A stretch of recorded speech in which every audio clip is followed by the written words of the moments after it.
এই বন্ধু, তোর বাড়ি ফাঁকা আছে তো? সত্যি বাড়িতে কেউ নেই? না নেই। সেই মজা হবে। দে দে দে, ঘর চাবি দে। এই নে, দেখ বেশি কিন্তু সময় নিস না, বাবা বাজারে গেছে, যখন তখন চলে আসতে পারে। আরে বেশি সময় লাগবে না তো, ঢুকবো আর বের হবো। কি তুমি ঢুকবো আর বের হওয়ার জন্য আমাকে নিয়ে আসছো? মেয়েটার তো রুচি ভালো। ঠিক আছে বন্ধু, গেলাম। আর কেউ এসে আমাদেরকে সিঙ্গেল দিস।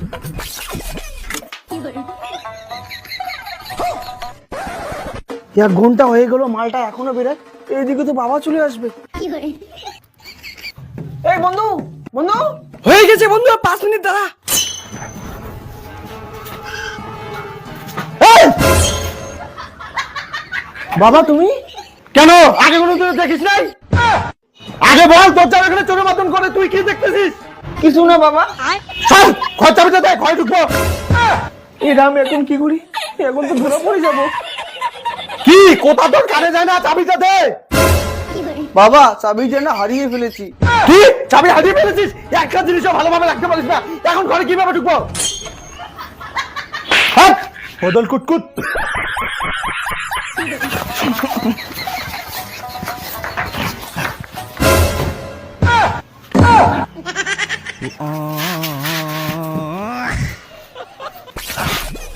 আমি হারাইছে, মিথ্যা কথা বলার জায়গা পাস না। এটা বাড়ি না হয়েও তোর ভাবলি তোকে আজকে মেরেই ফেলবো।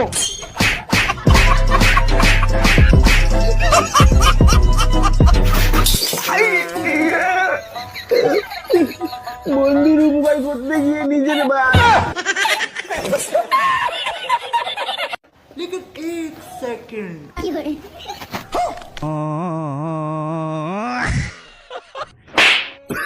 চাঙ্কি তুই দিস কি?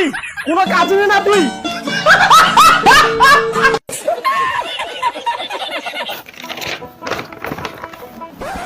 বাবা কাগজ নিয়ে কোথায় যাও? পঞ্চায়েতের বাড়ি যাই ভাতার ফর্মটা ফিল আপ করতে। ফর্ম ফিল আপ করতে পঞ্চায়েতের বাড়ি যেতে লাগে? দাও আমি করে দিই। না না, তুই পারবি না, একটাই ফর্ম, কোনো কিছু গন্ডগোল হয়ে গেলে আমি ভাতাটাই পাবো না। তুমি কি যে বলো না, আমি একজন উচ্চ শিক্ষিত ছাত্র, আমার দ্বারা কোনো ভুল হয়? দাও আমি ফর্মটা ফিল আপ করে দিচ্ছি।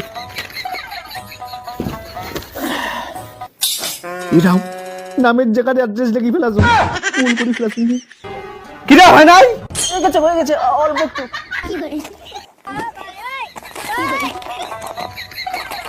এখনো হয়, দেখি দেখি দেখি। হারাম দাদা, তুই আমার সব শেষ করে দিলি।